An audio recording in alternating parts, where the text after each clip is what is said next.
Lynn, thank you so much for coming on. Um, I mean, you're somebody that doesn't really need much of an introduction. You've been so pivotal in the space as in consciousness and everything that goes along with that. And we're going to cover some of those things today. I spoke with you when I was connecting with your team. I told them, I have a first edition of The Field. And when I was growing up, that book probably changed the trajectory of my life more than pretty much any other book. Just really opening my eyes at a relatively young age, I would say teens, someone that loved psychology, what's possible with the mind. And one thing I really wanted to ask you was, it's one thing to, now it's popular, right, to talk about some of these things, and it's kind of, it's in, right? What was it like before all of these studies and the data, confirmed a lot of your suspicions? Like, what was it like kind of being on the fringe back in the day with these concepts, with these philosophies, before the data caught up to you guys, and you and some of your peers have been vindicated in many, many ways? What was that like in the early days of pioneering some of this stuff? Okay. Well, first of all, such a great question, Quentin. Thank you. Back at that time, there was a lot of evidence. It just hadn't hit the mainstream. And, it still hasn't hit the mainstream. But I remember when The Field came out, and that was 2001 in the UK, 2002 in the US. I had reviews from skeptics saying things like, this book is based on Star Wars. And and I had something like 400 scientific references in that book. So it wasn't based on that at all. And, dozens of interviews with each of the scientists I covered. Some of them I interviewed 30 times to get clarity. And I also sent them the information I was going to write about just to make sure I'd got the physics right, I'd got all of the science right. So I was very confident once the book was published that it was correct.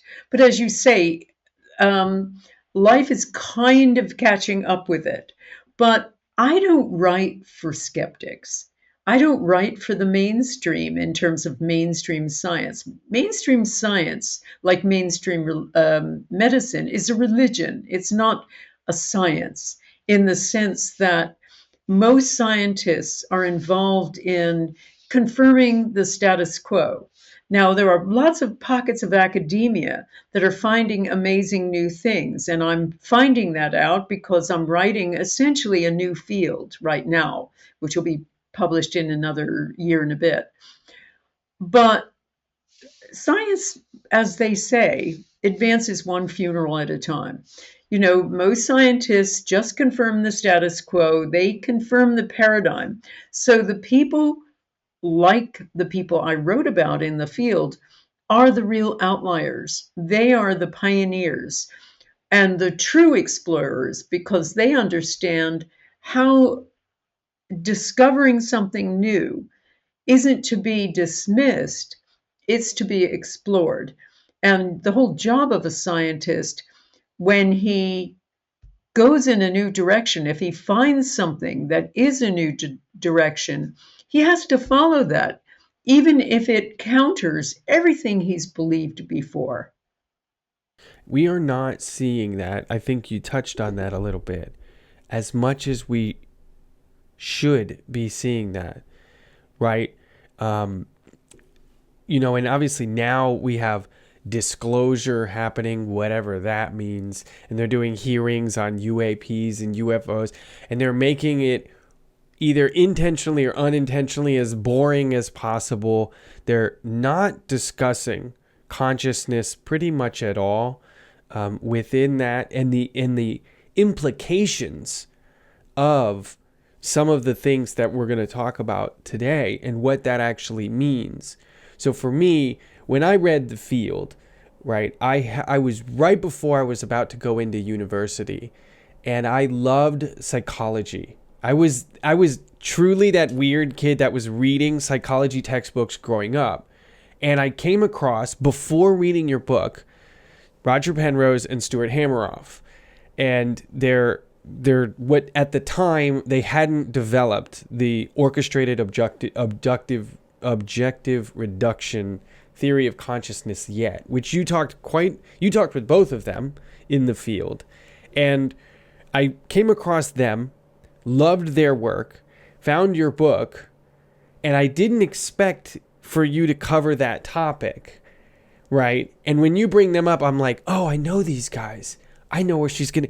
Oh my gosh. And it was kind of this moment, if you can imagine a clock in the gears, seeing how the physics, the psychology, the quantum fit, how it all fits together into this field, literally this unified field of everything around us.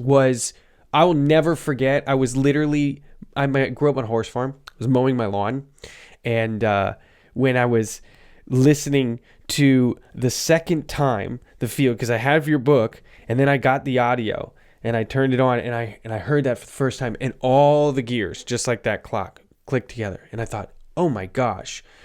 One thing I want to ask about for you is, there is a difference between wondering if we can, prove psychic abilities, right? And you go back from the 60s in your book, in your writings, multiple writings. It's very different, though, than to say, wait a minute, how far can we push this? And you cover this in The Power of Eight, right? Where I wanted, because you're even seeing now, like Joe Dispenza with Encephalon replicating this. And they're using 8 healers in a circle, and they call it the cage. Yeah, I know. I think Joe saw me doing this in 2018. He was a good friend, and I think he thought it was very interesting. Um, yeah. For you, what is this like? Because when you started some of these things, even leading up to this interview, I'm re-listening to and re-going through The Power of Eight, and like, I'm wondering, what am I going to talk about here? And you share the journey. And one thing I noticed very on in The Field is you are very clear. Like, I am a journalist. I am just objectively trying to tell people some of the things that have been validated, right? And then you're doing the same thing with The Power of Eight. You're like, we wanted to know what's going on. Then you got server issues and website problems because it just overloaded. Did you find people starving for this information from day one? Oh, yeah. I mean, The Field really hit a nerve. I was getting so many letters all over the world and emails and everything else. And then the next step, as you say, was trying to take this further. Okay, I've learned this from all of these scientists, particularly the whole idea that thoughts are an actual something with the capacity to change physical matter. As you say, that extended human potential for me was, how far can we take this? So that's why I set up the intention experiment back in 2007 to test this, because by that time, I knew a lot of scientists in consciousness research, and I also had a lot of readers. The field was in 30 languages at the time. So I thought, if I just put them together, I'll have the biggest global laboratory in the world. And that's what we did. And from then to now, we've done 41 experiments, everything from making seeds grow faster to purifying water to lowering violence in violent and war-torn areas to healing someone of post-traumatic stress disorder. And of the 41, 37 have shown measurable, positive, mostly significant effects. If you compare that with any pharmaceutical drug, no drug has that kind of consistent track record. And by the way, all of this information, all about the journey and the evidence with the intention experiment and the power of eight, are in a new Gaia documentary that is launching December 12th. And it is free for everyone to see. It's in front of the Gaia paywall. So we're showing it to show everybody their power and the power of small groups to heal people and the power that we have. One thing that I did with the intention experiment is work with different scientists. I didn't want to be accused of bias. So I worked with scientists at Princeton, Penn State, University of Arizona, University of California, numerous European scientists too, so that we would consistently find the same results no matter which lab we were using. Remarkable. And I think now more than ever, I have a saying recently where nobody wakes up in the morning and thinks, wow, it's so normal, right? At the current moment, I think this information is pivotal, right? Mm-hmm. For everybody to breathe, to get quiet, to take time, to be reflexive, and to build community. And that's something that I found so fascinating, because when you study all of the religions, and it doesn't even matter, they all talk about the power of groups gathering together with a specific intention. And one of the things I thought was really cool in the power of eight was you actually talk about the original Greek and Aramaic of the Last Supper and what was actually being said about prayer and gathering together, in some of the translations that maybe are now mistranslations, but when you really go back, this is what they were talking about. Absolutely. I mean, that was fascinating to me. So, this was all about the power of eight, because after I had done the intention experiment, I wanted to scale it down into a workshop. This is back in 2008. And um, I put people into groups. I wasn't really sure what I was doing, but I had kicked around the idea with my husband and some of our team members. And I said, I don't know, maybe I'll put them in groups of eight or so and have them send intention to someone with a health challenge. We'll see what happens. And I didn't really expect that it would work. I didn't know what to expect. I thought it would just make people relaxed, a feel good effect, like getting someone to massage your shoulders. But that wasn't what happened. The next day, when we asked the people to come back and to report on how they were, the people who were the subjects of intention, those people stood up and said one of them had been limping very badly the day before, and she walked in walking normally. And someone else said she had suffered from depression and it felt lifted. Somebody else, I have a chronic bad gut with IBS and it's normal. And somebody else, the most amazing one, I have cataracts and they're 80% better. So I was blown off my chair by all of this. And I was also a little frightened by it. Every time I had a workshop, every time I gave a talk, I put people into groups of eight or so. And I, to date, have seen three people get up out of their wheelchairs, one paralyzed from the neck down. I've seen two people who could barely walk with crutches throw away their crutches after one Power of Eight group. Numerous people with stage 4 cancer reverse it. A woman who was going blind now has 20/20 vision. A woman who was going deaf now is able to hear, or was completely deaf, and so on. Now, when you talk about the looking back and trying to find the original language that Jesus was talking to his apostles, the reason I did that is because as I was seeing these miracles unfold, I was saying to myself, well, I couldn't have thought of this. I'm not, this can't just have originated with me. But when I looked at a lot of the other religions or practices, indigenous practices, there was almost always a guru. And there isn't a guru, although I teach everybody. all of the techniques that I have learned over the year to master years to, but I teach all the people that come to my courses how to master intention using all the techniques that I have learned and tested and studied over the years. Um, I knew that in my instance, there was no guru. I was initially teaching them, but then they got into groups by themselves. And all of the other religions or practices seem to have a shaman, a guru, a head priest, or whatever. So I started looking and looking, and I finally found that there had been a mistranslation of the Bible from the Hellenic Greek. Now it's been translated and translated and translated, those original writings. But I looked at the Acts, which is the portion of the Bible that recounts what Jesus told his apostles before he died and ascended. And he was telling them, pray, and in the King James version that we all read now in English, it says, he said to pray with one accord. That is such an anemic translation of the original Hellenic Greek.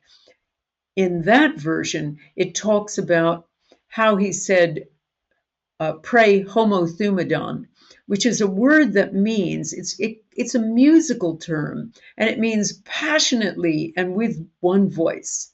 So what it says over and over in the Acts is, pray this way, passionately and with one voice, and you will heal and you will be healed.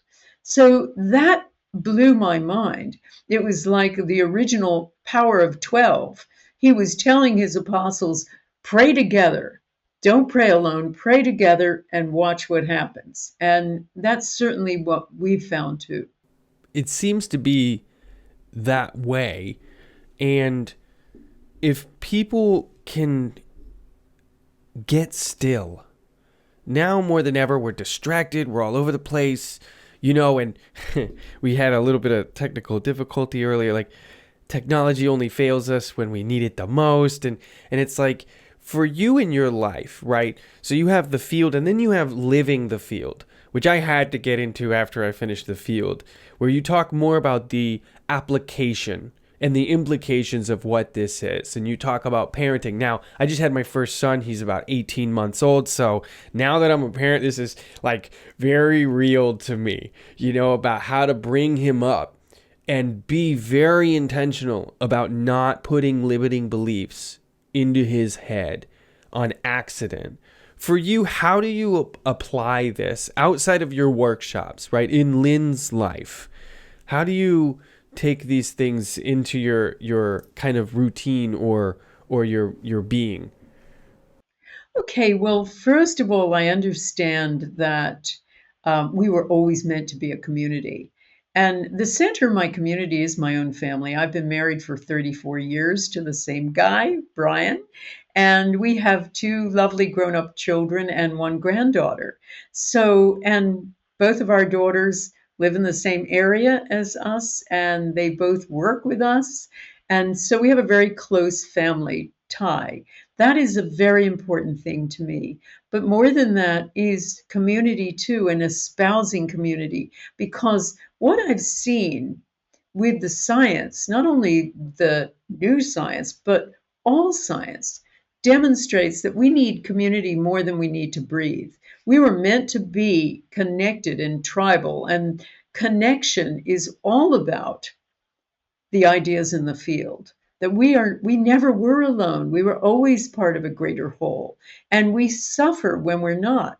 And that's one reason that lockdown was so disastrous for people. It's aged the brains of teenagers and young adults by 4.5 years. There's a lot of cortical thinning, which only happens when you're older, but it's all about being so isolated.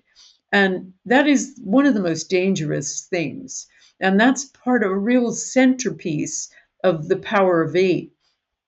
I don't even talk about individual healing. I always talk about group healing because there's what we also have discovered in both the intention experiments and the power of eight is a mirror effect, which is when you get off of yourself, something I tell my students all the time is, when they're stuck on something and the intentions don't work and they don't work in a group, I will say, get off of yourself. Do an intention for someone else and watch what happens. And invariably, they get healed.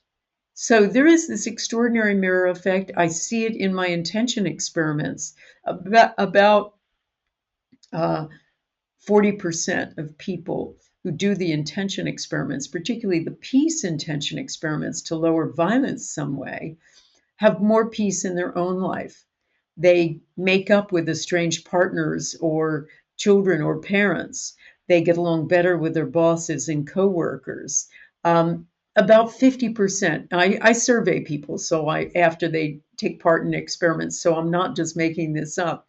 About half consistently say, I'm more in love with everyone I come in contact with.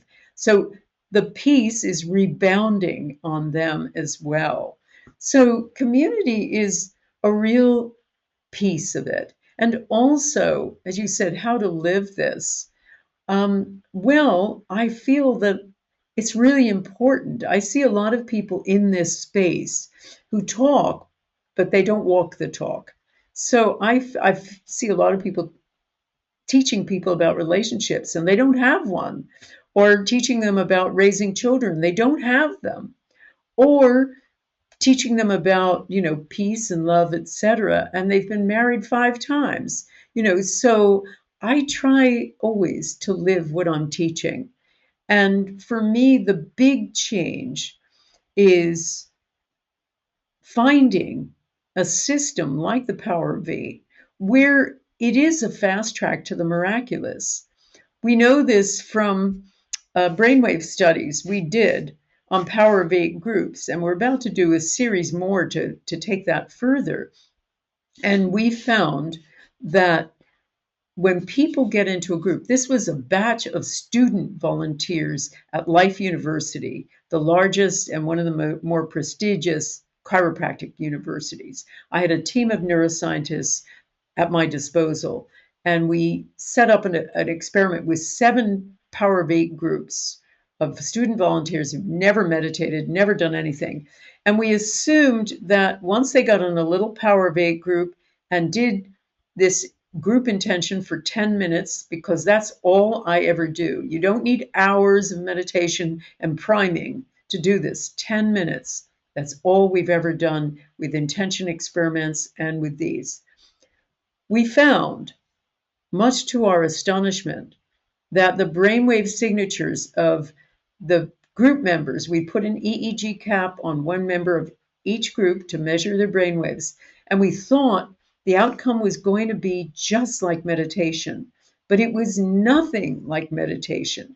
We were shocked to see that very quickly, the people who took part had a situation where the parietal lobes, which sit back here, they help us navigate through space. They tell us, this is me, this is not me.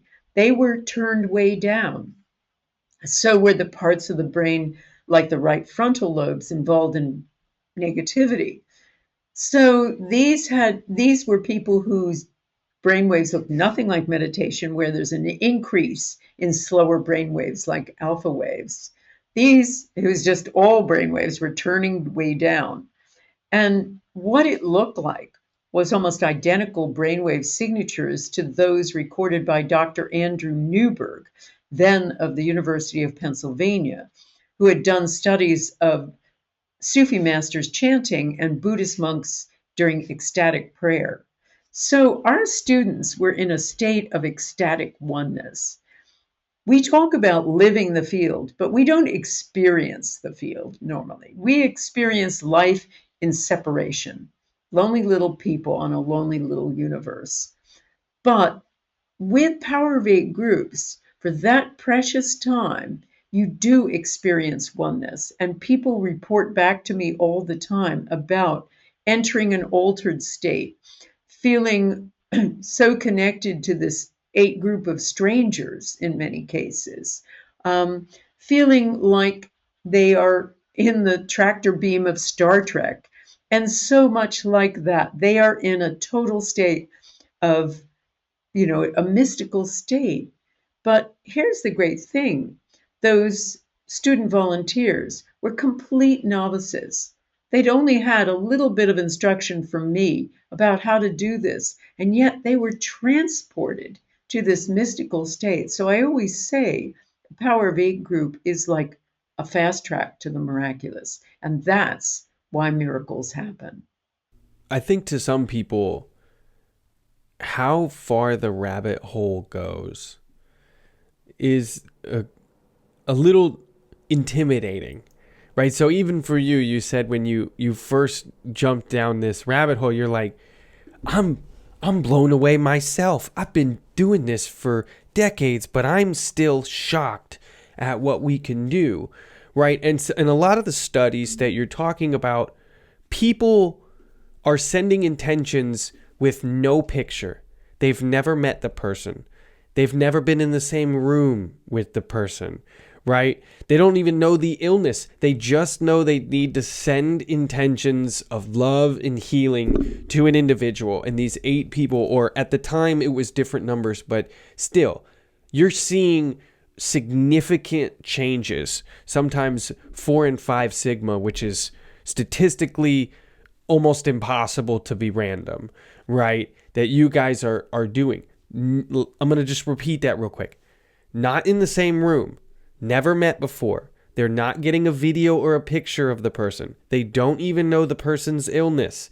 And they're still seeing dramatic changes in health and reported conditions of less pain, better mobility, right? If people haven't dove into your work yet and they're not convinced yet, I don't know what would convince you, because no math in the world can express the feeling that you're going to have, right? Or the joy you're going to experience when you actually participate and experience some of these things for yourself. Something I wanted to really ask about. It takes a very specific type of person to even want to go down this road. So I did want to ask a little bit, what was growing up like for you? Did you intuitively always know some of these things, or like how did this all begin from the very beginning? Great question. I grew up in Ridgewood, New Jersey. All I knew from the time I was 7 was that I was going to be a writer. And I always knew that or a waitress, because I could see that they had a lot of money left on the table after they ate. So I thought, well, that might be a good job. But I actually always wanted to be a writer. I knew I wanted to be a reporter, a journalist.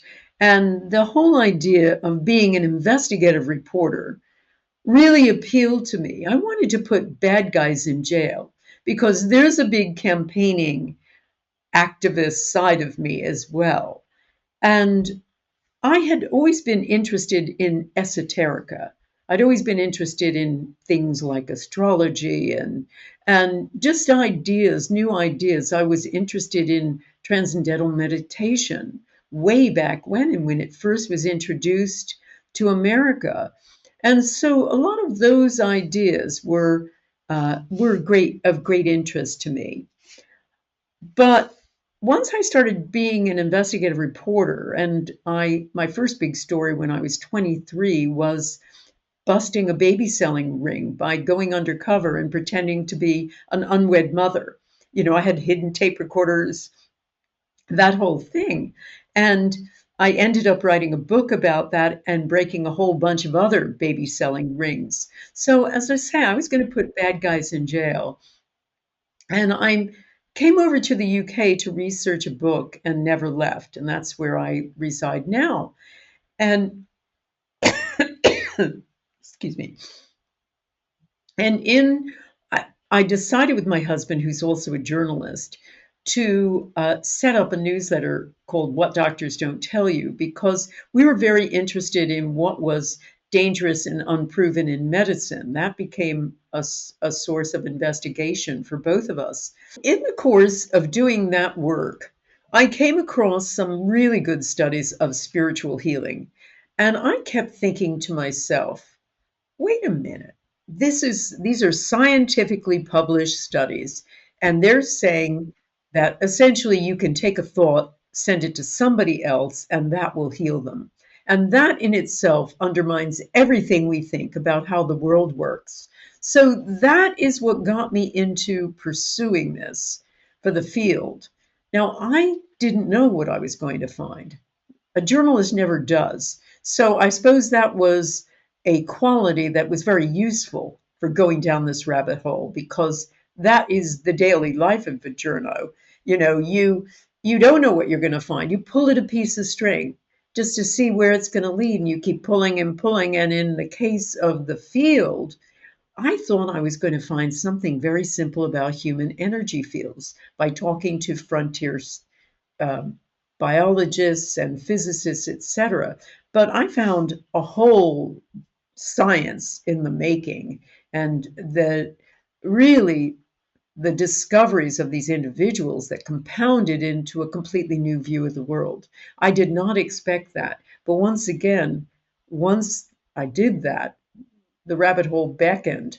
The string got longer. I had to keep pulling and say, okay, so if thoughts are things that affect other things, how far can we take this? We able to cure cancer with our thoughts, and that became the intention experiment. Then, well, what happens if I shrink this down to small groups? Does it have the same effect as the big ones?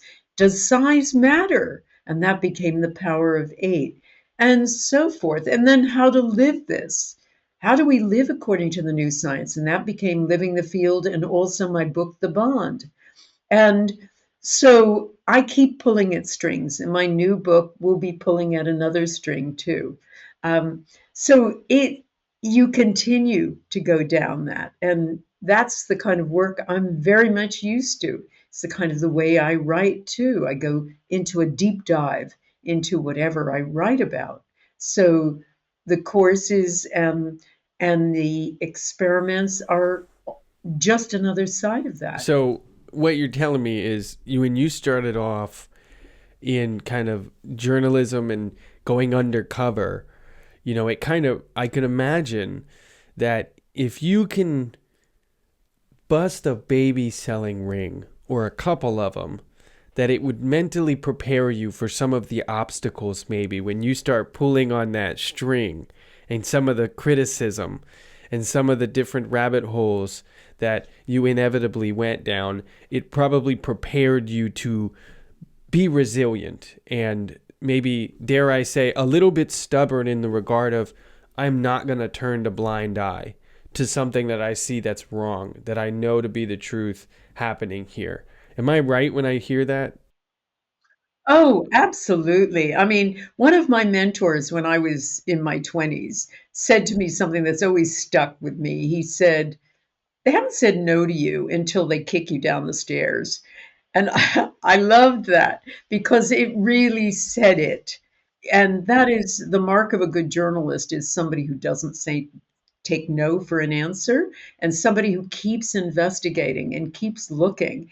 And that held us in good stead during COVID, because we continued to report through the whole 3 years of what the government wasn't telling you. We were sticking with the science. We weren't talking conspiracies and speculation. We were sticking what was there, what was told to us by many doctors and scientists who had discovered things that were dangerous and unproven. And so we kept reporting on it, even when some people attacked us for that. Most didn't. We stayed really with the science, pretty hard to argue with it. But, as I said, with medicine, it often is a religion. So I am completely fine in that space. And we've seen off numerous skeptics trying to shut down our magazine.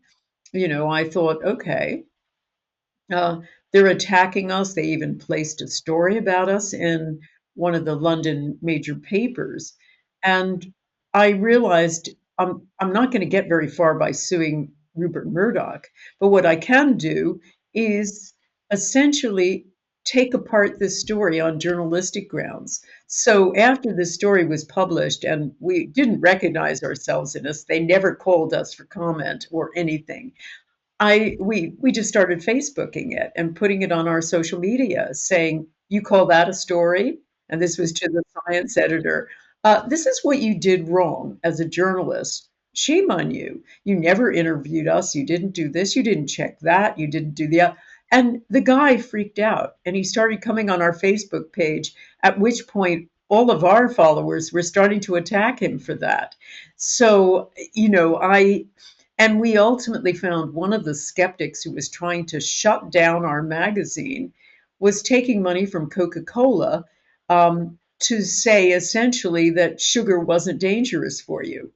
So again, we fought back. We created a little meme with him coming out of a Coke can with a fist full of dollars and put it up on our Facebook pages and realized, you have to stand up for what you believe in. If you don't stand up, you'll fall for anything, as the saying goes.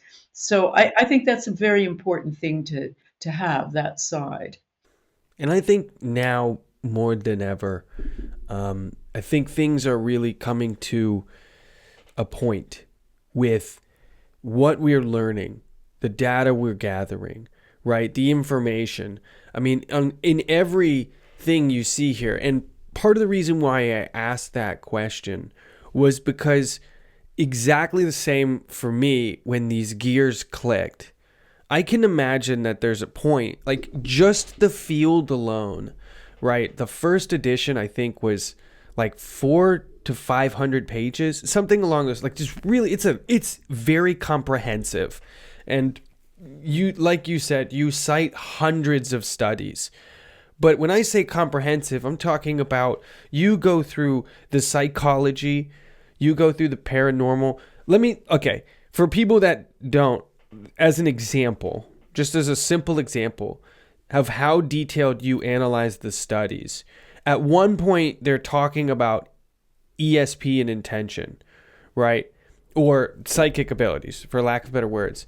You actually analyzed that the scientists realized that their own intentions while monitoring the studies appeared statistically important for the outcome of the studies themselves.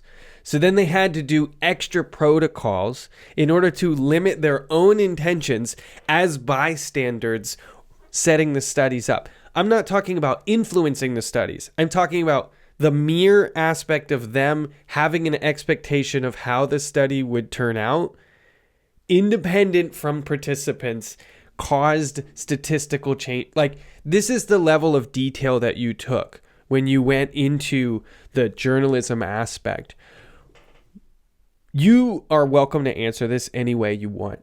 Was there ever a point that you did get a little bit afraid? Because you're talking about free energy. That's like Coke. That's like really powerful. You're talking about medical. You're talking about and it's not just one industry. It seems to be all of them. Was there ever a point that you thought this is way bigger than I thought it was gonna be? Wait a minute. Wow. Always. Always. It was way bigger than I thought it was going to be. I mean, the important point for me, too, I should say, one of the important things about being a journalist is telling a story. And so, what I try to do with all of my books, and particularly with The Field, was to tell this complicated stuff as a story. So, I told it through the story of the scientists, and I brought it as a kind of a story with one scientist just having this mind-boggling discovery, and then how that slowly got picked up by this little band of outliers. And that is, I mean, it's a kind of format I've been doing with the various books, is they call it narrative nonfiction. And I always think it's really important to pull people in via a story. You said did I ever think, wow, this was made way bigger. That book was the hardest book I've ever done because it was the first one in this field, and I was getting to grips with it too. I probably wore out my carpet upstairs, trying to put it all together because it was really new material for me. But I understood, talking to all of the scientists who were telling me things like, your mind is not inside your brain. In fact, all of your concepts, your higher cognitive ability is out there in the field, including memory.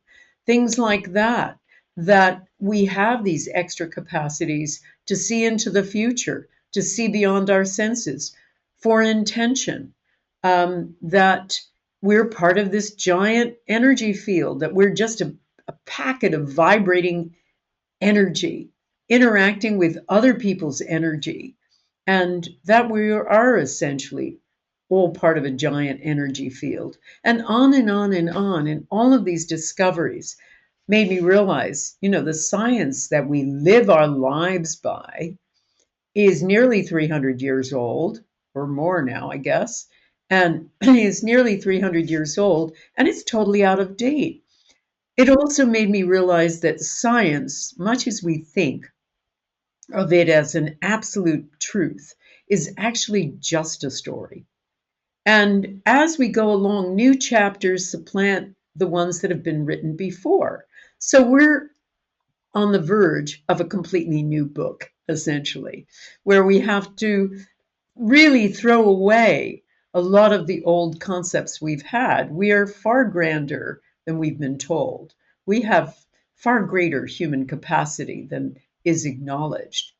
And the story is very different. And if we were told the right story, we would grow up understanding and utilizing this untapped human potential. What do you think that story should be? What should we teach? I think we should teach the field, essentially. And I think we should teach the intention experiment and the power of eight. But if I were going to just push it down to one book, I would say The Power of Eight, because it shows people how to bring small group intention into their lives. And one thing I have understood is that small group intention truly amplifies the intention power we're all born with. Now, more numbers aren't necessarily important. It doesn't get more powerful the more numbers you have. Although I will say, I'm going to be running the biggest intention experiment I've ever run on February 1st. So that Gaia documentary that I've just talked about is a free documentary that's also an invitation for people. So it tells them the story of the intention experiments. It interviews the scientists that were involved. It tells the story of the power of eight, and also interviews some of the people who have had remarkable, miraculous healings, and then invites people to this giant worldwide experiment. I'm going to be doing a 2025 peace intention experiment, the largest one I've ever done, on a place that needs it. And we'll have participants from all over the world. And everybody can tune in for free. It'll be live streamed from Gaia. So we will be providing information about this, I'm sure, in the show notes. But what I understand with all of this is that, yes, it'll be the biggest one ever. But with other intention experiments I've done where we've replicated things, like trying to make seeds grow faster, we ran it 6 different times with massively different sized audiences. And each time we got the exact same outcome. It didn't matter whether we had an audience of 100 or we had an audience of many thousands. We still got the same outcome. It didn't matter if we were a few hundred miles away from the target or 8,000 miles away. We still got the same outcome. So all of this suggests, as I say, we're a bit greater than we've been told. One thing I think is so important to understand is the Schumann resonance that literally is affected. And I think that's a really quick way to expand people's awareness about how powerful and big we're talking about, right? So when people focus, right, on a location that you're going to disclose later, and you do this, right? This has been done before. You cover this in multiple times, in multiple locations in your work, that this has already been done. And the intention by these large groups literally changes the electromagnetic field of the earth, or the Schumann resonance. This is unprecedented. The different studies we've now been able to do. So, like, for me, one of the big things to learn was the magnetic field that the heart emits. And they said, at 30 years ago, they're saying that it was 3 feet on either side of you, all directions of you. And then you go, but why? Well, because that's as far as our measurements can actually, like, that's as far as our schematics can read. It's probably farther than that, but our technology is just so limited. The EEGs, the technologies of functional MRIs have just, as they have progressed, what is possible and what we are capable has just expanded and expanded and expanded and expanded, right, over time. And I'm sure you could run circles around me with what you've seen and how you've seen the technology increase, and just more vindication, more progress in terms of what we're discovering we're capable of doing. One thing I want to ask is, what do you think the limit is at this point? I don't think there's a limit. There's only a limit in our understanding and our practice. I think there are specific things people have to do to be a powerful and effective intender. And that's some of the things that I teach in my courses.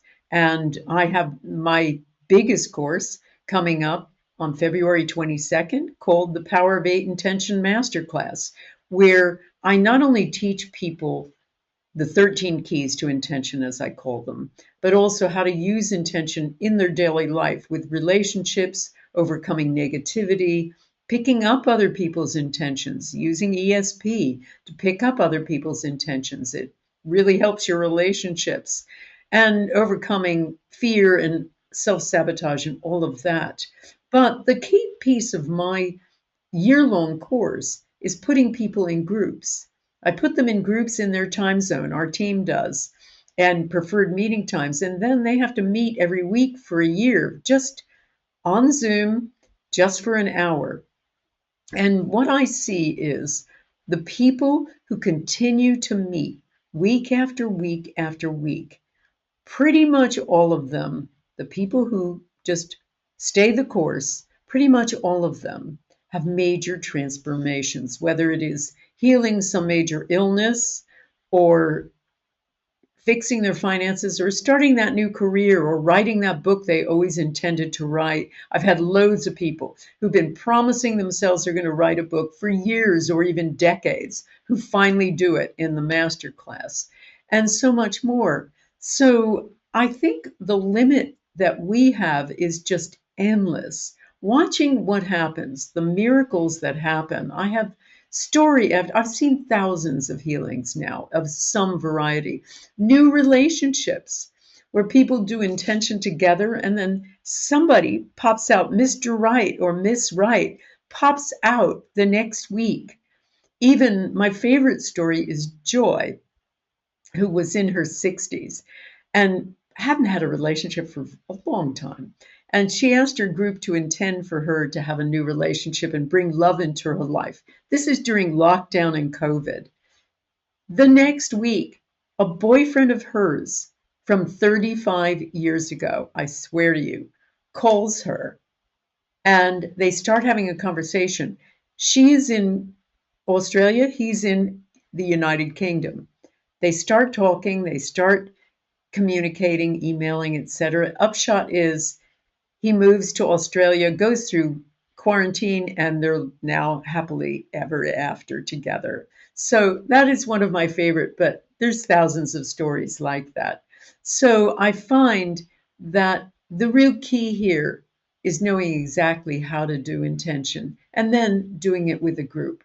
I have one more question for you here, and then I'll let you go. I know we're getting to the top of the hour here, and I don't want to take up a minute longer than I asked for. So I know this is oversimplistic, but I found I put people in two categories, right? There's the people that very young, they say, I'm going to be a singer, I'm going to be a journalist.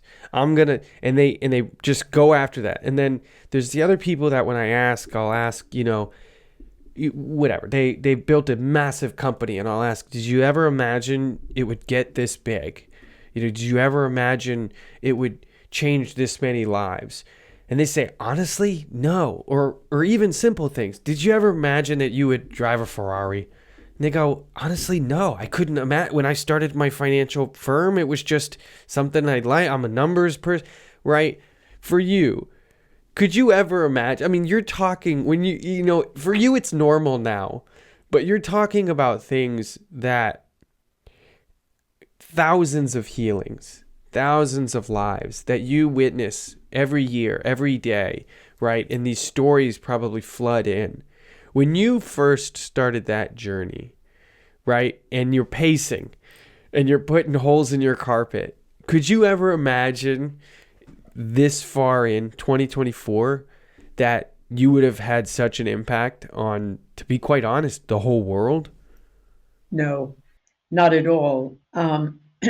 As I say, I just wanted to be a writer. And that was one of the things that was really frightening to me about the power of eight.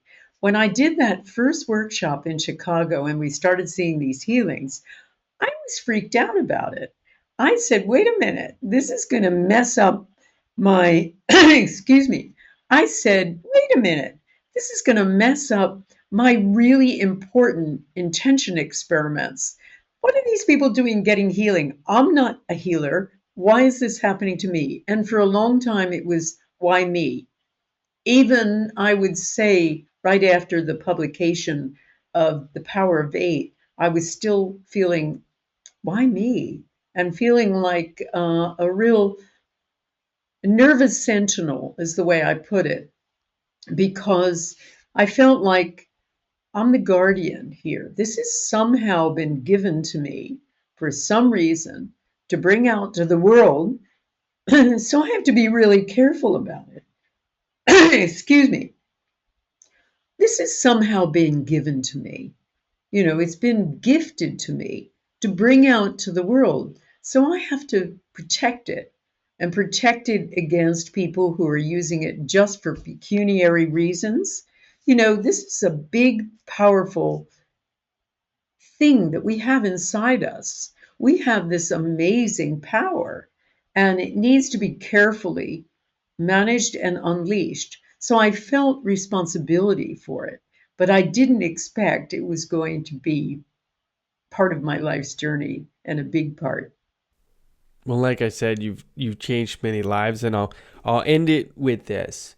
When I first started reading your book, and needless to say, my parents thought I was going a little crazy, and I remember going to them. And then as I read more and more and I dive more into this and I read Joe Dispenza's books, and I really like reading, I would start to say to people like, do you know that God lives within you? And they would be like, yeah, that's really cool. And I'd be like, no, no, no, no. You didn't hear me because you were way too casual about that. I think if you actually heard me and processed it, that would mean something to you. God lives within you. And now at this point, people around me in my life, they know, like when I say that, it's a moment to stop and truly recognize what that actually means. And I think I'm speaking for the whole world here that it's your work has changed lives that and so many more that you don't know, you haven't been able to meet yet, but they're out there. and it's impacting them. And I gotta tell you, I'm thrilled to hear how seriously as a responsibility that you take what you do. It's amazing and it's powerful, and it shows that you feel very like in it's been placed upon you as a responsibility. It's um it shows, let's put it that way. So thank you so much for your time here. Absolutely wonderful and so cool to hear your story. I actually, this is the first time that I heard about the very beginning of journalism for you, busting some of the baby rings. That's brave to say the least. Thank you. As you say, you look back on your life and you realize none of it was an accident. It was all so purposeful and necessary, and all of that prepared me for this work. So I really appreciate this talk. We've had such an interesting one, and I've been asked all kinds of questions I've never been asked. So I loved it.